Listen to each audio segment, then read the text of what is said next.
Any summer holidays kannu call GT Holidays ku pannu.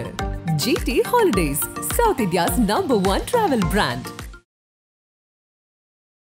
அதிமுகவுடன் கூட்டணி பேச்சுவார்த்தை மறைமுகமாக தொடங்கியது. அதை விட மறைமுகமாக பாஜகவுடன் தொடங்கியது. சரி, பாஜகவுடன் போயிட்டீங்களா? பத்திரிகையாளர்களை ஏன் சந்திக்க மறுத்தீர்கள்? அப்பாவும் மகனும். அப்போ உங்களுக்கு ஏதோ ஒரு குற்றம் உணர்ச்சி இருக்குல்ல? ஐயா ராமதாஸ் அவர்களுடைய கோரிக்கை மோடி நிறைவேற்றி கொண்டு வருகிறார். நம்புறமா இருக்கேன். அதனால மிக மிக ஒரு தவறான பாதையை அன்புமணி ராமதாஸ் தேர்ந்தெடுத்திருக்கிறார். சார், நான் உங்கள்கிட்ட ஓப்பனாகவே உடச்சி கேட்கறேன் சார். அன்புமணி அவர்கள் மேலே கேஸ் இருக்கு, மிரட்டி தான் கூட்டணிக்குள்ளே கூப்பிட்டு வந்தாங்களா? மிரட்டல் இருக்கட்டுங்க, அரசியல் எல்லாம் இருக்கிறது, வழக்கு இருக்கிறது. வழக்குக்காக பயந்து அரசியலை நீடிக்க முடியுமா? நீங்கள் மோடி கூட பாருங்க, நேற்று சேலத்தில் 400 இலக்கு 400 300 விட்டாங்க. என்ன மக்கள் மனதில் விதைக்கிறாங்கன்னா, நாங்கள் தான் ஜெயிக்க போகிறோம், நீ ஓட்டு மாற்றி போடுறாங்க, எங்களுக்கு ஓட்டு போடும், ஜெயிக்கிற கட்சி நாங்கள் தான், தோக்கிற கட்சிக்கு ஓட்டு போடாத. இந்த மாதிரியான ஒரு மூளைச்சலவை செய்கிற விஷயம்தான் இது. 11 பேரை புதிய முகங்களாக திமுக தலைமை அறிவிச்சிருக்காங்க. இதை எப்படி சார் நீங்கள் பார்க்குறீங்க? உண்மையிலே ஒரு நல்ல விஷயமா தான் பார்க்குறேன். திமுகவில் மிகப்பெரிய மாற்றத்துக்கு தயாராகி இருக்கிறது. ஆனாலும் குறை இருக்கிறது. என்ன சார் குறை?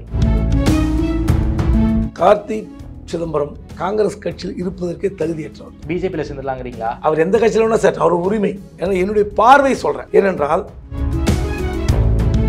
ரவீந்திரநாத் நாம தாமரையில் நிற்கணுங்கிற ஆசை அவருக்கு இருக்கா சார்? உங்கள் மகனை நீங்கள் தாமரத்தில் நிற்க வைத்தால் அதிமுகவை மீட்போம் என்ற அந்த கனவை மறந்து விடுங்கள். யார் யா நீ?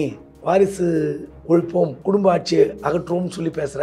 அங்க இருக்கிற வாசன் யாருடைய மகன்? ஜி.கே. மூப்பனார். ரவி பச்சைமுத்து யாருடைய மகன்? பாரிவேந்தருடைய மகன். அன்புமணி இருந்தார், அவர் யாருடைய மகன்? ராமதாசருடைய மகன். யோசித்து பாருங்க. இவங்கெல்லாம் வாரிசு வச்சுக்கிட்டு இதெல்லாம் வாரிசு கட்சி இல்லை. மிக முக்கியமான செய்திகளையும் அரசியல் நிகழ்வுகளையும் உடனுக்குடன் தெரிந்து கொள்ள ஆதன் செயலியை டவுன்லோட் செய்யுங்கள். டவுன்லோட் செய்வதற்கான லிங்க் டிஸ்கிரிப்ஷனில் உள்ளது. ஆதன் தமிழர்களுக்கு அன்பு வணக்கம். இன்று நம்மோடு மூத்த பத்திரிகையாளர் திருமிகு குபேந்திரன் அவர்கள். வணக்கம் சார். வணக்கம். குறிப்பாக பாஜக கூட்டணி பக்கம் போயிட்டாங்க சார். குறிப்பாக அதிமுகவோடு தான் அதிக முறை பேச்சுவார்த்தை நடத்தியிருக்காங்க. கிட்டத்தட்ட சி.வி. சண்முகம் அவர்களே 3 முறை போய் பார்த்துருக்காரு. பாமகவை சேர்ந்த எம்எல்ஏக்கள் பலரும் கிரீன்வேஸ் ரோட்டில் போய் எடப்பாடி பழனிசாமி அவர்களை பார்த்தாங்க.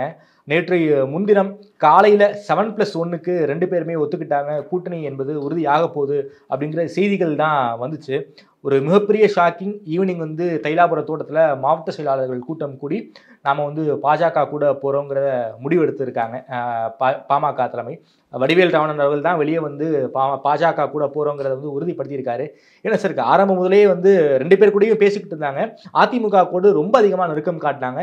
எப்படி சார் பாஜக கூட்டணிக்குள்ளே பாமக போச்சு? என்ன டிமாண்ட் கொடுத்தாங்க? 7+1ங்கிறது ஒரு பெரிய நம்பரு. அதையும் தாண்டி பாஜக பக்கம் பாமக போயிருக்காங்க. உள்ள என்ன நடந்திருக்கு? ஏன் சார் இந்த விஷப்பரீட்சையை பாமக எடுத்திருக்காங்க? அதிமுகவுடன் அதிக முறை பேச்சுவார்த்தைன்னு எந்த நம்பிக்கையில் நீங்கள் சொல்கிறீங்க? உங்களுக்கு தெரிந்த தகவல் அது.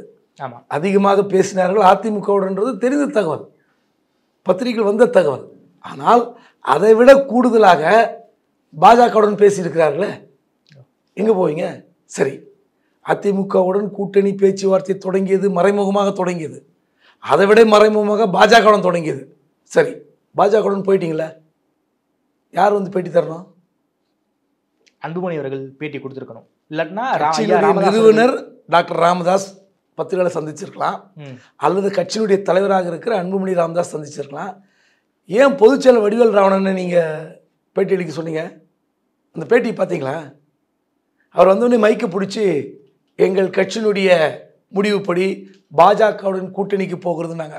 ஒரு நிருபர் கேட்டார், நீங்கள் யார் சார்ன்னு கேட்டாங்க. நீங்கள் யாருன்னு கேட்டேன். நான் பொதுச் செயலாளர் வடிவேல் ராவணன் சொல்கிறார். அப்போது தன்னை பொதுச் செயலாளர் வடிவேல் ராவணன் அறிமுகப்படுத்தி கொள்ளுகிற அளவுக்கு தான் அந்த கட்சி நிலைமை இருக்குது, பொதுச் செயலாளர் நிலைமை. அப்போ அந்த முகமே யார்? ராமதாஸ், அவருடைய மகன் அன்புமணி ராமதாஸ். இவங்க 2 பேரும் ஏன் பத்திரிகையாளரை பார்க்க முடியல? ஏன் பத்திரிகையாளர் சந்திக்க மறுக்கிறார்கள்? முகம் இல்லையா? உங்கள் கட்சி தானே கூட்டணி போட்டாச்சு, 10 சீட் கிடைச்சாச்சு. மகிழ்ச்சியாக மைக்கை பிடிச்சி தேச நலன் கருதி அப்படின்ற வார்த்தையை, அந்த வார்த்தையை சொன்னார்ல, நாட்டு நலன் கருதின்னு இவங்களாம் சொன்னாங்களே. வக்கீல் பாலு சொன்னதை, வடிவேல் ராவணன் சொன்னதை நீங்கள் சொல்லிட்டு போயிருக்கலாமே. 4 கேள்வி எக்ஸ்ட்ரா கேட்டிருப்பாங்க, அவ்வளோதானே. தைரியமாக பதில் சொல்லாமல் ஏன் பத்திரிகையாளர்களை ஏன் சந்திக்க மறுத்தீர்கள்? அப்பாவும் மகனும். அப்போது உங்களுக்கு ஏதோ ஒரு குற்ற உணர்ச்சி இருக்குல்ல, பத்திரிகையாளரை சந்திப்பதற்கே குற்ற உணர்ச்சி இருக்க, பாட்டாளி மக்கள் கட்சியுடைய தொண்டர்களை சந்திப்பதற்கு உங்களுக்கு மன மகிழ்ச்சியோடு வருவீங்களா? கேட்குறனால இன்றைக்கி இணையதளத்தில் பார்க்குறோமில்ல, உங்கள் கட்சிக்காரன் எப்படி எழுதுனால, எதற்காக நீங்கள் மாறினீர்கள்? அதிமுகவுடன் போகிறோன்னு தானே சொல்லியிருந்தீங்க. என்ன காரணம்? அதிமுக ஏன் போல? இப்போ நீங்கள் வந்து தேச நலன்னா என்னது? நீட்டு கொண்டு வருவது தேச நலன், எய்ம்ஸ் மருத்துவமனை கொண்டு வராது தேச நலன், பேரிடர் காலத்தில் மக்கள் தவிக்கிறார்கள், எப்படி சென்னை உள்பட 4 மாவட்டங்களில் தென் மாவட்டங்களில் பாதிக்கிறாங்க, நிதி தராமல் இருக்கிறது தேச நலன். இதையெல்லாம் வலியுறுத்தி பாட்டாளி மக்கள் கட்சி பாஜகவில் சேர்ந்ததா? சொல்லுங்கள். மக்கள் யோசிப்பாங்களா இல்லையா? இப்போ நீங்கள் வட மாவட்டங்களில் இருக்கிற வன்னியர்கள் மட்டும் உங்கள் கட்சிக்கு ஓட்டு போட்டால் போதுமா? எல்லாரும் போடணும், ஜெயிக்க வெறும் எல்லாரும் ஓட்டு போட்டால் தான் நீங்கள் ஜெயிக்க முடியும். வெறும் உங்கள் ஜாதி வாக்கை வைத்து கொண்டு உங்களால் வெற்றி பெற முடியுமா? முடியவே முடியாது. எந்த ஜாதி கட்சியும் முடியாது. இப்போ விசிகா நிற்குது, விசிகா கட்சியில் அந்த ஒடுக்கப்பட்ட மக்கள் மட்டும்தான் வாக்களிக்கிறாங்க. அந்த கட்சி கூட்டணியில் இருக்கிற மற்ற ஜாதியினர் வாக்களிக்கிறார்கள், கிறிஸ்துவ வாக்களிக்கிறார்கள், இஸ்லாமியர் வாக்களிக்கிறார்கள். அப்போ என்ன அர்த்தம்? நீங்கள் உங்கள் கூட்டணி கட்சிக்கு நீ எப்படி வேணாலும் தீர்மானம் பண்ணுங்கள், அது உங்கள் முடிவு, நான் தவறே சொல்லலை. ஆனால் தேச நலன் கருதின்னு சொல்லி அது என்னது? இடஒதுக்கீட்டுக்காக கட்சி தொடங்கிய ஒரே கட்சி பாட்டாளி மக்கள் கட்சி தமிழ்நாட்டில். இப்போது திமுக கூட பார்த்திங்கன்னா பல்வேறு நலன் இருக்குது. இடஒதுக்கீடு இருக்குது, பெண்கள் உரிமை இருக்குது, மண் உரிமை இருக்குது, மொழி இருக்குது, பல்வேறு விஷயங்கள் இருக்குது. ஆனால் வெறும் இடஒதுக்கீட்டுக்காக 87 தமிழ்நாட்டை 2ஆக துண்டித்து சாலை மார்க்கம், ரயில் மார்க்கம் எல்லாத்தையும் அப்படியே போக்குவரத்து ஸ்தம்பிக்க செய்த கட்சி பாட்டாளி மக்கள் கட்சி. நீங்களாம் பார்த்துருக்க மாட்டீங்க. என்னுடைய கல்லூரி முதல் ஆண்டு 13 நாள் இன்டெஃபினிட் ஸ்ட்ரைக்கு தோண்டி போட்டாங்க. சென்னைக்கும் வடகாடு மாவட்டத்துக்கும் சம்மந்தமே கிடையாது. எல்லா சாலைகளும் பள்ளம், பஸ் போக முடியாது, லாரி போக முடியாது. மரத்தை வெட்டி போட்டாச்சு. மரத்தை வெட்டி போட்டால் கூட அகற்றிடலாங்க. பள்ளம் போட்டிங்கன்னு எங்கே ரோடு போடுறது ஒரு நாளில்? எப்பேற்பட்ட போராட்டம், இடஒதுக்கீடு போராட்டம். அந்த இடஒதுக்கீட்டை பாஜக ஆதரிக்குதுன்னா, இடஒதுக்கீடே கூடாது என்ற கட்சி பாஜக. ஆமாம், குறிப்பாக அந்த மருத்துவ மேற்படிப்பு ஓபிசிகளுக்கு ரிசர்வேஷன் நாங்கள் கொடுக்க மாட்டோம் அப்படின்னு அட்டர்னி ஜெனரல் வந்து சுப்ரீம் கோர்ட்டில் வாதம் பண்ணுறாரு. அது அரசினுடைய குரலாக தான் அட்டர்னி ஜெனரல் பேசி ஆகணும். அப்போது யோசித்து பாருங்க, இது எதற்காக தேச நலன் கருதி பாட்டாளி மக்கள் கட்சி பாஜக இணைகிறது? இதுக்கு ஒரு பத்திரிகையாளர் முன்னாடி பதில் சொல்லட்டும், இல்லை அவர் தொண்டர்கள் கேட்டால் கூட பதில் சொன்னதாக சொல்லட்டும், ஒரு ப்ரெஸ் மீட் வைக்கிட்டோம், ஒரு ஸ்டேட்மெண்ட் விடட்டுமே அப்பாவும் பையனும். நீங்கள் தமிழ்நாட்டில் ஒரு 30 ஆண்டு காலத்துக்கு மேலாக ஒரு அரசியல் கட்சி நடத்தி வரீங்க. உங்கள் கட்சியில் வைக்கிற கோஷங்கள் மற்ற கட்சிகள் காப்பி அடிக்கின்றன. நாங்கள் போடுகிற நிழல் பட்ஜெட்டை திமுக காப்பி அடிக்குது, அதிமுக காப்பி அடிக்குது, நீங்கள் தானே சொல்கிறீங்க. இப்போ பாஜக அவங்க கோரிக்கையை ஏற்றுப்பாங்களா? ஐயா ராமதாஸ் அவர்களுடைய கோரிக்கையை மோடி நிறைவேற்றி கொண்டு வருகிறாராம். நம்புற மாதிரி இருக்கா? அதனால் மிக மிக ஒரு தவறான பாதையை அன்புமணி ராமதாஸ் தேர்ந்தெடுத்திருக்கிறார். எப்படி சார், என்ன சார் டீல் போட்டு பாஜக கூட்டணிக்கு பாமக ஓகே சொல்லியிருக்காங்க? என்ன சார் நடந்திருக்கு? அந்த டீலெல்லாம் வெளிப்படையாக பேச முடியுமா? பேசினா சரியாக இருக்குமா? அந்த டீல்லாம் வேறு, அது எல்லாருக்கும் தெரிந்த விஷயந்தான், புதுசான விஷயம் ஒன்றும் கிடையாது. ஆனால் நீங்கள் 10 சீட்டு போயிருக்கீங்களே, மத்திய மந்திரி அப்படின்னு உறுதி கொடுத்துருக்கிறார்கள். பாஜக வந்து கூட்டணி மந்திரி சபையில் இடம்பெற்றிருக்கார்கள், இல்லைன்னு சொல்ல. வேறு சில எம்பிகளை அவங்களுக்கு தேவையே இல்லை. தேவையில்லாமலே 5 எம்பி வைத்திருக்கிற ராம்விலாஸ் பாஸ்வானுடைய பிரதர் பகவதி குமார் பாரஸ் அவர் நேற்று வெளியே வந்துட்டார். ஆனால் அவருக்கு மந்திரி பதவி கொடுத்துருந்தாங்க. நான் கேட்குறேன், பாட்டாளி மக்கள் கட்சிக்கு ஒன்றுமே வெற்றி பெறாமல் ஒரு எம்பி கூட இல்லாமல் நீங்கள் போய் மந்திரி சபையில் இடம் பிடிக்க முடியுமா? பாஜக கொடுக்குமா? அண்டர்டேக்கிங் கொடுத்ததெல்லாம் செஞ்சுருக்காங்களா? சொல்லுங்கள். ஸோ அமைச்சர் பதவி கொடுக்குறோன்னு சொல்லி தான் பாமகவுக்கு கூட்டணி. அதுதான் பிரதானமான விஷயம். மற்றெல்லாம் பேசினா அது வந்து கொச்சையாக இருக்கும். அப்புறம் உங்களை என்னையும் வந்து இழுத்து பேசுவார்கள், பழித்து பேசுவார்கள், ஓகே தூற்றுவார்கள், தேவையில்லாத ஒரு சங்கடங்கள். அதனால் பாட்டாளி மக்கள் கட்சிக்கு ஒரு முடிவு எடுத்திருக்கிறது நம்ம வரவேற்கிறோம். ஆனால் அது என்னன்னு சொல்லுங்கன்றோம். இந்த தேச நலன் கருதி எடுத்த முடிவுன்னு சொன்னீங்களே. ஏன்னா ஒரு இன்டர்வியூவில் டாக்டர் ராமதாஸ் சொன்னார். என்ன சொன்னார்? பாட்டாளி மக்கள் கட்சியின் சார்பில் பாஜகவுக்கு ஆட்சிக்கு என்ன மதிப்பெண் தருகிறன்னு கேட்குறார் நிருபர். 0க்கு கீழே ஒரு எண்ணும் இல்லையேங்கிறார்.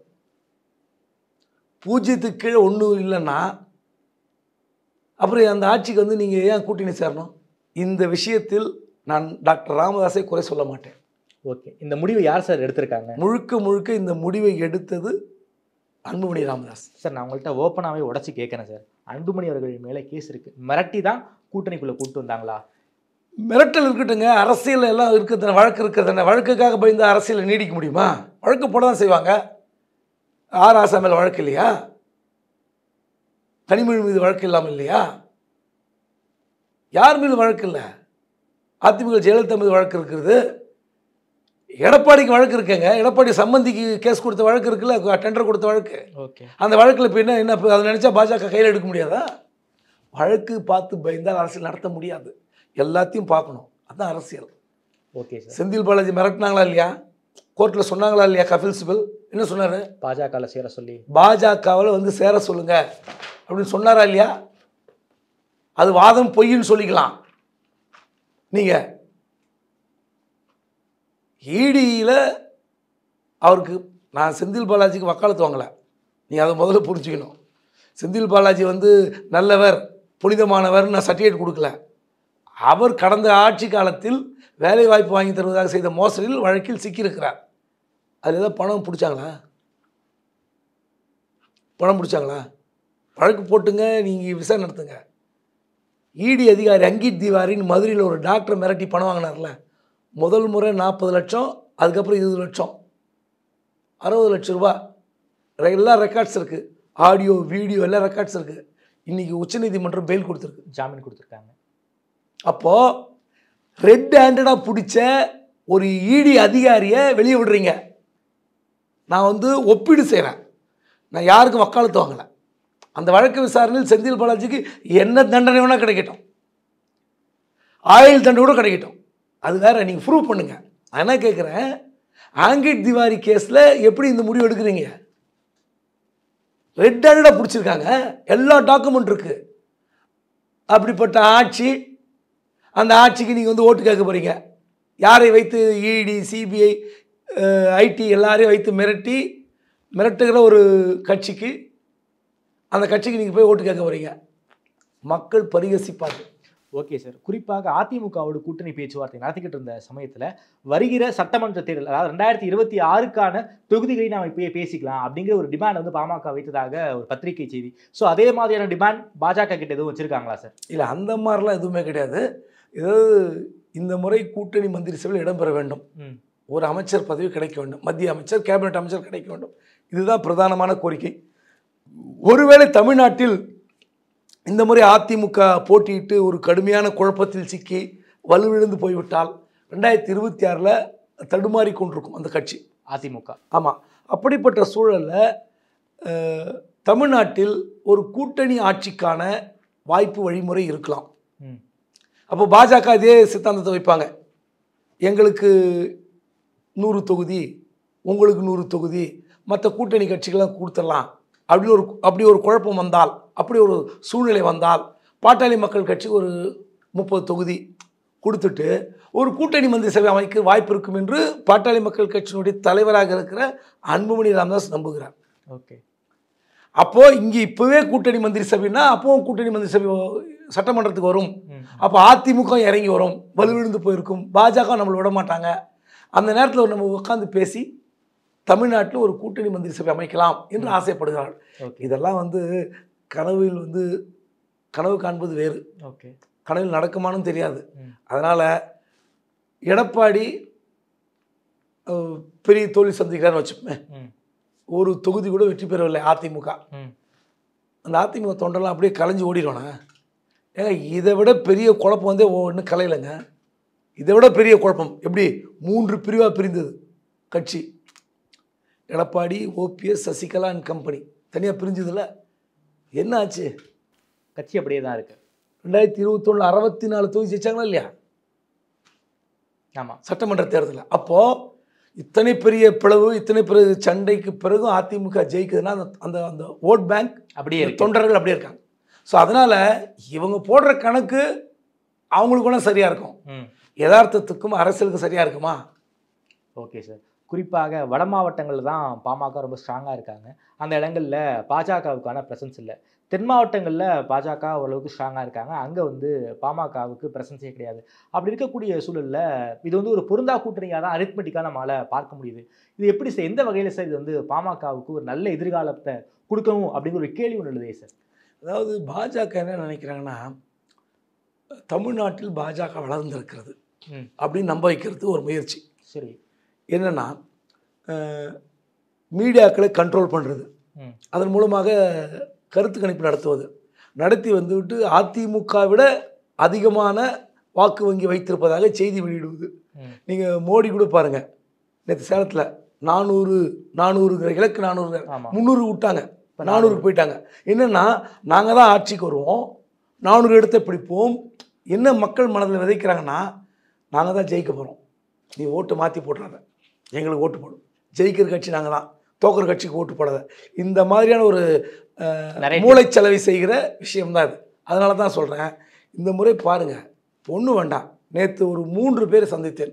ஒருத்தர் மேற்கு மண்டலத்தில் சேர்ந்த தருமபுரி மாவட்டம், அவர் சொல்கிறாரு, எங்கள் ஊரில் எங்கள் சட்டமன்ற தொகுதியில் 10,000 ஓட்டு பாஜக தாண்டாதுங்கிறார். படித்தவர், மிகப்பெரிய அதிகாரியாக இருக்கிறார், அந்த தொகுதி பற்றின எல்லா டோஃபோகிராஃபியும் உள்ளங்கையில் வச்சுருக்கார், என்னென்ன ஜாதிக்கு என்னென்ன ஓட்டுன்னு வச்சுருக்கார், எல்லாத்தையும் சொல்லிட்டு சொல்கிறாரு, இந்த தொகுதியில் 10,000 ஓட்டு கிடையாதுன்றார். அது மட்டுமல்ல, அவர் சொந்த ஊர், அவர் பணியாற்றுகிற ஊர் வேறு மாவட்டம், அந்த மாவட்டம் சொல்கிறாரு, 4-5 மாவட்டம் சொல்கிறார். இதில் ஊரில் 5,000 6,000 இப்படி இருக்கிற பாஜகவுக்கு எப்படி இரட்டை இலக்கத்தை தொடும்? ஸோ நம்ப வைக்கிறாங்க மக்கள் மனதில், வேறு ஒன்றும் கிடையாது. ஸோ இப்போ பாட்டாளி மக்கள் கட்சி கூட சேர்ந்ததால் அந்த வாக்கு வங்கி ஒரு 4.5% வந்தால் தங்களுக்கான வாக்கு வங்கி உயர்ந்திருக்குதுன்னு காட்டி கொள்வதற்காக பண்ணுறதை தவிர, நீங்கள் சொன்ன மாதிரி பாட்டாளி மக்கள் கட்சி இருக்கிற அந்த வன்னியர் ஓட்டுக்கள் அல்லது அவங்க ஸ்ட்ராங்காக இருக்கிற தொகுதிகளில் பாஜக ஓட்டு கிடையாது. பாஜக ஸ்ட்ராங்காக இருக்கிற தொகுதி ஒரு 5-6 தொகுதி, அந்த பக்கம் தென்காசி, திருநெல்வேலி, ராமநாதபுரம், கன்னியாகுமரி, கோவை, ஈரோடு, இப்படி கொஞ்சம் வச்சுக்கலாம், திருப்பூர்னு வச்சுக்கலாம். இந்த தொகுதியிலலாம் வந்து பாட்டாளி மக்கள் கட்சி கிடையாது. அப்போ என்ன அர்த்தம், என்ன லாபம்? அந்த கட்சி வந்து வெறும் ஜாதி கட்சி கூட்டணியாகத்தான் பார்க்கப்படுது. ஓகே. அதனால் பாஜகவுக்கு ஒரு பலனும் இல்லை. குறிப்பாக அதிமுக போட்டியிடுற இடத்தில் வந்து இவங்க நினைக்கிறாங்க அதை விட கூடுதலாக வாங்கணும். எழுதி வைத்துக் கொள்ளுங்கள், அந்த இடத்தில் பாஜக பாமக கூட்டணி எந்த அளவுக்கு ஓட் ஷேர் குறையுது பாருங்கள். Okay sir. நம்ம பாஜகவிலிருந்து பார்க்கும்போது பலருக்கும் ஒரு மத்திய அமைச்சருக்கு நம்மள இருப்பதாகவே தெரியுது, இன்க்ளூடிங் தமிழிசை அவர்கள். குறிப்பாக 2 வேட்பாளர், தென் சென்னையில் ஒருத்தவர், அதுக்கப்புறம் வந்து நெல்லையில் ஒருத்தவர். இன்னும் வேட்பாளரே அறிவிக்கவில்லை, தேர்தல் வேலையெல்லாம் ஸ்டார்ட் பண்ணிட்டாங்க போல இருக்கே சார். பலருக்கும் மத்திய அமைச்சர் பதவி பாஜகவில் இருக்கு போல இருக்கே. நெல்லையில் நயனாநாயகனுக்கு ஆசை இருக்குது, தென் சென்னையில் தமிழிசை அவர்கள் போட்டி போட, அவங்களும் மத்திய அமைச்சர்ன்றாங்க. கோயம்புத்தூரா, திருப்பூரா, கரூரா தெரியல, 3 தொகுதியில் சர்வே எடுத்து வச்சிருக்கார் அண்ணாமலை. ஸோ அவருக்கு மத்திய அமைச்சர் ஆசை இருக்குது. ஆல்ரெடி ஒரு இணையமைச்சர் எல் முருகன் இருக்கார், அவர் நீலகிரியில் போட்டியிட போகிறார். அவர் மத்திய எம்பியாக இருந்தாலும் இங்கே போட்டியிட போகிறார். ஸோ இது 4 பேர் மட்டும்தானா? இன்னும் மற்றவங்களாம் இருக்காங்களே, மத்திய இணையமைச்சர், வாரிய தலைவர். சரி, உங்கள் கூட்டணி கட்சியில் போட்டியிடுகிற அன்புமணி ராமதாஸ், அவருக்கு மத்திய அமைச்சர் உறுதி கொடுத்துருக்கீங்களா? இன்று காலை தேமுதிகவுக்கு வந்து அதிமுகவில் 5 இடங்கள் சொல்லிட்டார் பேட்டி. ஆமாம், காலையிலேருந்து நெருக்கடி வந்துட்டு இருக்கு பாஜகவில். எப்படி பாட்டாளி மக்கள் கட்சிக்கு மந்திரி சபையில் இடம் கொடுத்தோமோ அந்த மாதிரி உங்கள் எம்பி ஒரு மந்திரி சபைக்கு வாங்கன்னு இழுக்கிறாங்க. அப்போ என்ன அர்த்தம்? அதிமுக பக்கம் எந்த கட்சியும் போகக்கூடாது. தேமுதிக இழுத்தார்கள், உண்மை இது. அவர் வந்து உண்மையிலே நீங்கள் ஒரு கூட்டணி ஒப்பந்தம்னா அந்த கட்சி இருக்கணும். எதுக்கு எடப்பாடி அறிவிச்சிட்டாரு? நாங்கள் 5 இடம் கொடுக்குன்னு ஒத்துக்கிட்டோம், தேமுதிக வந்தால் வரட்டும், வரகட்டி போட்டோம், இதுக்கு மேலே தான் வரணும். ஆமாம், இந்த நம்ம பேட்டி கொடுக்குற நேரத்தில் என்ன நடக்குதுன்னு தெரியல, அவ்வளோதான். இந்த 1 மணி 1:30 மணிக்குள்ளே சீல் பண்ணிட்டாங்க. அதனால் அவர் லாக் பண்ணிட்டார், 5 இடம் கொடுத்துட்டேன்ட்டார். இதுக்கு மேல் வருது, அது அவங்க விருப்பம்ட்டார். ஸோ எந்த கட்சியாவது அந்த கட்சியுடைய தலைவர்கள் இல்லாமல் கூட்டணி பற்றி அறிவிப்பாங்களா? 5 இடங்கள் முதல் முறையாக எடப்பாடி செய்திருக்கிறார். அது ஒரு ஸ்ட்ராட்டஜின்னு வச்சுப்போம். ஆனால் நீங்கள் தேமுதிகவும் போட்டோம், ஒருவேளை நான் போனேன்னு அழுத்தலை, என்னுடைய விருப்பத்தை சொல்ல, ஒருவேளை பாஜக வலை வீசுகிறது, பாட்டாளி மக்கள் கட்சிக்கு வீசிய வலையை அதே வலையை வீசி தேமுதிக இழுத்தாலும் தமிழ்நாட்டில் அதிமுக வந்து ஏதோ அப்படியே உடஞ்சி சுக்குநூறாக போயிடும். ஓபிஎஸ் சொன்னார் பாருங்க, இரட்டை இலை சின்னம் வந்து நிரந்தரமாக தடை வந்த பிறகு பெரிய தோல்விக்கு பிறகு மீண்டும் ஒரு கலகம் வரும், அப்போது மீண்டும் வருவார்கள்னு இப்படியே நம்பிட்டு இருக்க வேண்டியதுதான் கடைசி வரைக்கும். ஓகே சார், திமுகவையும் வேட்பாளரையும் அறிவிச்சிட்டாங்க, அதே போல் வந்து தேர்தல் வாக்குறுதியை மக்கள்கிட்ட கொடுத்துருக்காங்க. கிட்டத்தட்ட ஒரு 11 பேருக்கு வந்து புதிய முகங்களுக்கு வாய்ப்பு கொடுத்துருக்காங்க. தஞ்சை, நான் என்னுடைய சொந்த மாவட்டம், பழனிமாணிக்கம் அவர்களுக்கு கல்தா கொடுத்துக்கிட்டு முரசொலின்னு ஒருத்தவருக்கு புதிய வாய்ப்பு கொடுத்துருக்காங்க. கிட்டத்தட்ட 50 வருஷமா அவர் அங்கே தான் போட்டி போட்டுட்டு இருந்தார். ஸோ 11 பேரை வந்து புதிய முகங்களாக திமுக தலைமை அறிவிச்சிருக்காங்க. இந்த வேட்பாளரை இதை எப்படி சார் நீங்கள் பார்க்குறீங்க? உண்மையிலே ஒரு நல்ல விஷயமா தான் பார்க்குறேன். திமுகவில் வந்து மிகப்பெரிய மாற்றத்துக்கு தயாராகி இருக்கிறது. ஆனாலும் குறை இருக்கிறது. என்ன சார் குறை? ஸ்ரீபெரும்புதூர்லாம் டிஆர் 82 வயசு, அவருக்கு எதுக்கு கொடுக்கணும்? எத்தனை முறை அவருடைய மகன் அமைச்சராக இருக்கார். அவர் வந்து 86 to 92 ராஜ்யசபா எம்பியாக இருந்தார். அதுக்கப்புறம் தொடர்ச்சியாக எம்பியாக இருக்கார், மத்திய அமைச்சராக, கேபினெட் அமைச்சராக இருந்தார். இதுக்கு மேலே என்னங்க இருக்கணும்? 82 வயது, இதான் என்னுடைய கடைசி தேர்தல்னு சொல்கிறாரு. இது கடைசி. இந்த மாதிரி வாய்ப்பே தவறுங்க.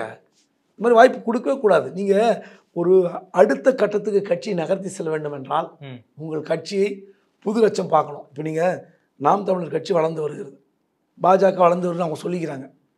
ஆனால் இப்படிப்பட்ட சூழலில் திமுக ஏன் வந்து இத்தனை முறை எம்பியாக இருக்கிற எம்பி கொடுக்குறாங்க இருக்குது? பழனிமாணிக்கம் 10வது முறை நிராகரிச்சிங்க, நல்லது. ஆமாம், நீங்கள் ஒரு சீலிங் வைங்க. பாஜகவில் சீலிங் வைக்கிறாங்கல்ல, 75 வயதுக்கு மேற்பட்டவர்களுக்கு பதவி இல்லை. ஆமாம், அந்த மாதிரி சீலிங் வைங்க. 80 வயசில் யாருங்க எம்பி ஆகுதுன்னா அநியாயமா இல்லையா? உங்களுக்கு குறைந்தபட்சம் உங்கள் கட்சியில் வரவனுக்கு என்ன சொல்ல வரீங்க? நீங்கள் 50 வருஷமாக தஞ்சாவூரில் எம்பி இல்லை, கேண்டிடேட் இல்லை. ஆமாம், பழனிமாணிக்கம் தான் ஒரே எம்பி. இவருக்கு அதே மாதிரி அவர் பையன் வாரிசு வந்துட்டார். ஒரு முறை வந்து டிஆர் பாலுவுக்கு அங்கே போட்டியிட வாய்ப்பு கொடுத்தாங்க 2014. உள்ளடி வேலை பார்த்து பழனிமாணிக்கம் அவர்கள் டிஆர் பாலுவை தோக்கடிச்சார். ஸோ இதெல்லாம் வரல. நான் என்ன கேட்குறேன், எப்படி இருந்தாலும் எதுவாக இருந்தாலும் கட்சி வளர வேண்டும், அந்த எண்ணத்தோடு தான் நீங்கள் பார்க்கணும். தவிர நீங்கள் 11 புதுமுகம் கொடுத்துருக்கார்கள், 5-6 இளைஞரணி அமைப்பிலேருந்து வந்திருக்கிறாங்க, எல்லாம் ரைட்டு. நீங்கள் இந்த நேரத்தில் திராவிட சித்தாந்தம் தோற்று போகிற வேளையில், அதற்கான எதிர் தரப்பு அதிகமாக வேலை செய்கிற வேளையில், இப்போ கூட சமீபத்தில் ஒரு பத்திரிகை நிகழ்ச்சிகளில் நிர்மலா சீதாராமன் சொல்கிறாங்க, சனாதனத்தை ஒழித்தோம்னா இந்து மதத்தை ஒழிப்பதுன்னு தான் பேசுகிறாங்க. அது இல்லைன்னு தீர்ப்பு வந்துடுச்சு.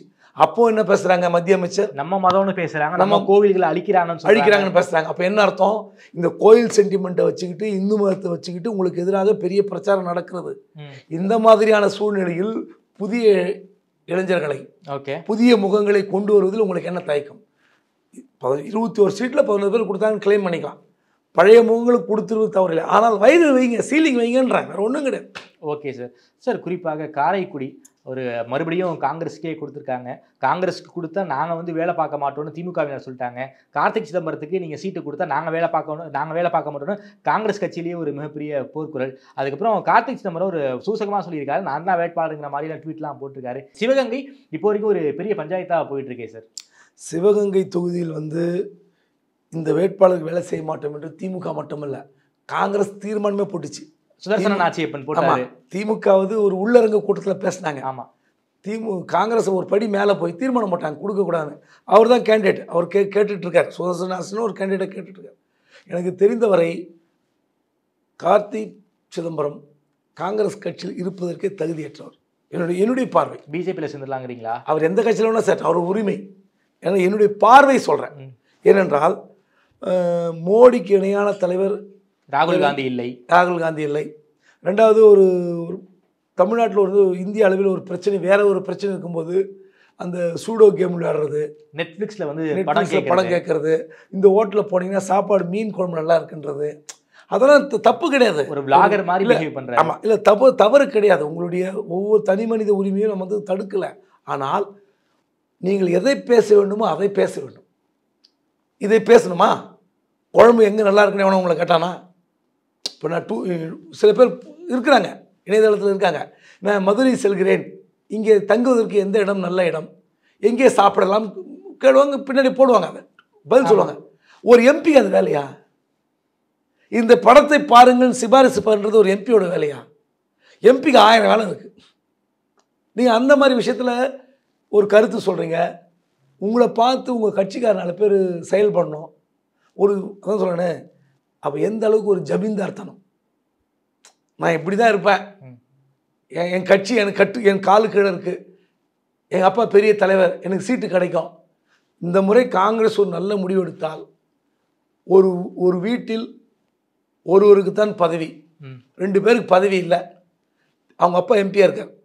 அதனால் உங்களுக்கு பதவி இல்லைன்னு சொன்னாங்கன்னா உண்மையிலே காங்கிரஸ் கட்சி வளர்வதற்கு ஒரு படி மேலே எடுத்து வைத்திருக்குன்னு நான் சொல்கிறேன். ஓகே சார், தமிழ்நாடு காங்கிரஸை பொறுத்த வரைக்கும் புதிய முகங்களுக்கு வாய்ப்பு இருக்குங்கிறாங்களே சார். அதாவது கர்நாடகா தேர்தலில் மிக சிறப்பாக பணியாற்றிய சசிகாந்த் செந்தில், அதுக்கப்புறம் டெல்லி காங்கிரஸ் தலைமைக்கு மிக முக்கியமான நபராக இருக்கிறது அப்படிங்கிற பிரவீன் சக்கரவர்த்தி, இவங்களுக்குலாம் வாய்ப்பு இருக்க போகுதுன்னு சொல்கிறாங்க. குறிப்பாக பிரவீன் சக்கரவர்த்திக்கு வாய்ப்பு கொடுக்கக்கூடாதுன்னு திமுகலையும் ஒரு எதிர்ப்பு இருக்குது, அதே போல் வந்து காங்கிரஸ்லேயும் ஒரு எதிர்ப்பு இருக்கிற மாதிரி தெரியுதே சார். அதாவது சசிகாந்த் செந்தில் வந்து ஒரு கர்நாடகாவில் முன்னாள் ஐஏஎஸ்ஐ, தமிழ்நாட்டை சேர்ந்தவர். அவர் கர்நாடகா வார் ரூம் வச்சு நல்லா ஒர்க் பண்ணார், பல்வேறு விஷயங்களில் வந்து தெளிவாக இருப்பவர். அவருக்கு வந்து திருவள்ளூர் சீட்டு கேட்குறாங்க. மயிலாடுதுறையில் வந்து ஒரு நாசே ராமச்சந்திரன், வக்கீல் சுதா, இவங்களுக்குலாம் வாய்ப்பு இருக்கிறாங்க. அங்கே தான் பிரவீன் சக்கரவர்த்தியும் கேட்குறாரு. ஓகே, நீங்கள் சொன்ன அந்த கேரக்டர் திருநாவுக்கரசு கேட்குறாரு. பிரவீன் சக்கரவர்த்தி ஃபோட்டோ பார்த்துக்கிறீங்களா? பார்த்ததில்லை சார். யாருக்காவது தெரியுமா? தெரியாது. ஆனால் காங்கிரஸ் தலைமைக்கு ரொம்ப நெருக்கமான நபர்னு சொல்கிறாங்க. அதாவது அங்கே ராகுலுக்கு ஒரு டீம் கீழே ஒரு ஒர்க்கிங் டீம் இருக்கும்ல, ஓகே, அவங்களுக்கு அடுத்த லெவலில் ஒரு டீம் இருக்கும், கம்யூனிகேஷனை பாஸ் பண்ணுற டீம். அந்த டீமில் தான் ஒர்க் பண்ணியிருக்காரு. ராகுலுக்கு நெருக்கம் என்று சொல்லிக் கொள்கிறார். அவர் தென்சென்னையில் வந்து கேண்டிடேட்னு பிரச்சாரம் பண்ணிட்டு இருந்தார் கொஞ்ச நாள் முன்னாடி. அப்புறம் கூப்பிட்டு அழகிரியை கூப்பிட்டு, உன்னை யார் பிரச்சாரம் பண்ண சொன்னது, நீ கேண்டிடேட்டான்னு கேட்டார். இப்படி ஒரு தகவல் இருக்குது காங்கிரஸில். ஓகே, இந்த நபர் தான் நிதித்துறை அமைச்சராக இருந்த பிடிஆர் பழனிவேல் தியாகராஜன் பேசின ஆடியோவை வெளியிட்டதாக ஒரு தகவல். ஆமாம், உண்மையா பொய்யான்னு தெரியாது. ஆனால் அவரும் இவரும் ரொம்ப நெருக்கமானவர்கள். யார்? பிடிஆர் பழனிவேல் தியாகராஜனும் பிரவீன் சக்கரவர்த்தியும் ரொம்ப நெருக்கமானவர்கள். டெல்லியில் போகும்போது அந்த ராகுலுடைய ஹார்ட் கோர் டீம் அப்படின்னு பேசிக்கொண்டு, ஆனால் பிரவீன் சக்கரவர்த்தி எனக்கு இதுக்கு சம்மந்தம்னு சொல்லுவார். ஆனால் தமிழ்நாடு முழுவதும் என்ன பேச்சு, திமுகவிலும் சரி காங்கிரஸ்லும் சரி, பிடிஆர் வந்து ஆஃப் த ரெக்கார்டாக பேசுனதெல்லாம் எடுத்து வச்சு வெளியிட்டது பிரவீன் சக்கரவர்த்தி. யாரு? காங்கிரஸை சேர்ந்த பிரவீன் சக்கரவர்த்தி. ஆமாம், அவருக்கு வந்து சீட்டு தரத்துக்கு திமுக ஒத்துப்பாங்களா? அவர் மீது இப்படி குற்றச்சாட்டு இருக்கு, உண்மையா போயான்னு தெரியாது. ஆனால் இவர் தான் வந்து அதிக நேரம் இருந்திருக்கிறார்.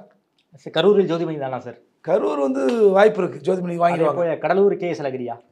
கடலூர் வந்து Nase Ramachandran. Okay, Nase Ramachandran. K S அழகிரியும் ரொம்ப அவரும் ட்ரை பண்ணுறாரு. அநேகமாக நாசே ராமச்சந்திரனுக்கு எம்பி பதவி கிடைக்கலான்னு நம்புகிறோம். Okay sir. சார், அதே போல் நம்ம அதிமுகவை பொறுத்த வரைக்கும் தென் மாவட்டங்கள் பட்டியல் இன்னைக்கு ரிலீஸ் பண்ணல. தென் மாவட்டங்கள் ஏதோ உள்ளடி வேலைகள் நடப்பதாக தகவல். என்ன சார் நடந்துகிட்டு இருக்கு தென் மாவட்ட அதிமுகவில்? டீல் போட்டுக்கிட்டு வேலை பார்க்குறாங்க அப்படிங்கிற மாதிரியான, குறிப்பாக நெல்லையில் வந்து நயினா நாகேந்திரன் அவர்கள் திமுகவையும் சரி கட்டிட்டாரு, அதே போல் அதிமுகவையும் சரி கட்டிட்டாரு அப்படிங்கிற தகவல்லாம் கீழே இருந்து வருதே சார். திமுகவை சரி கட்டி விட்டுதாங்க அந்த தலைமைக்கே தெரிஞ்சு போய் இப்போ எல்லாரும் ஆடி போயிருக்காங்க. எல்லாரையும் கூப்பிட்டு லெஃப்ட் ரைட் வாங்கியிருக்காரு திமுக தலைவர்.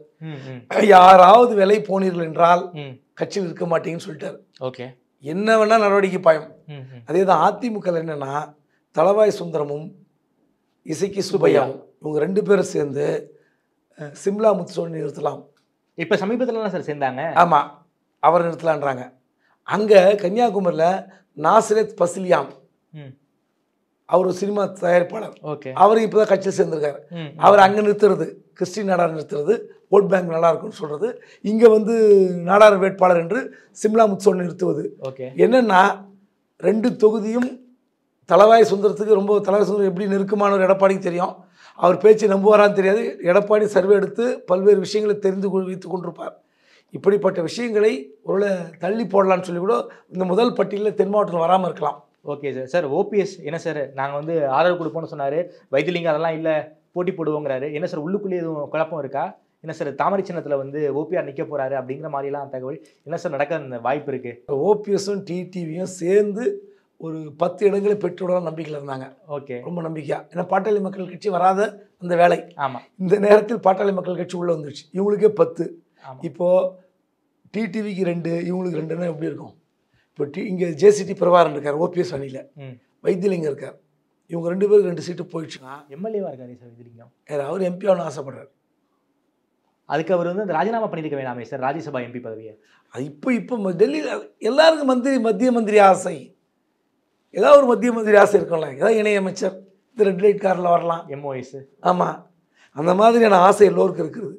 ஓபிஎஸ் மகனுக்கு இருக்கிறது, அமைச்சராகிற ஆசையா? ஆமாம் சார் போன தடவை ஒரு சீட்டு அவர் தாமரை அளிக்க போகிறார். இப்போ 2 சீட்டு, இப்போ 2 சீட்டு கொடுத்தாங்கன்னா யாருக்கு கொடுக்கணும்?